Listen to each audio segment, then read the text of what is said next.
Le coronavirus met l'immobilier national en stand-by. Alors que les opérateurs du secteur voyaient en 2020 une année de relance, la pandémie, elle, en a décidé autrement.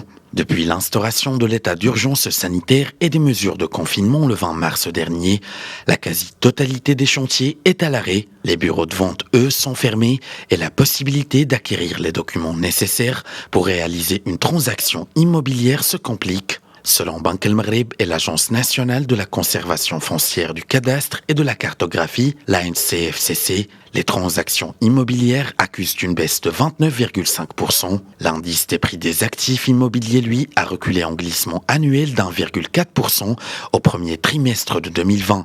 Et toujours selon Banque El Maghreb et l'Agence nationale de la conservation foncière, ce repli des prix reflète des baisses d'1,5% pour les actifs résidentiels, d'1,2% pour les terrains et de 2% pour les biens à usage professionnel. Quant aux ventes, selon la même source, elles ont chuté à 30,6% avec des reculs de 30,8% pour les appartements, de 27,7% pour les maisons et de 30,5% pour les villas. Et enfin, en ce qui concerne les biens à usage professionnel, le repli de leur prix résulte d'un recul de 2,6% pour les locaux commerciaux. Et pour les transactions, le Royaume accuse une régression de 22,3% avec des diminutions de 22,1% des ventes portant sur les locaux commerciaux et de 23,3% de celles des bureaux.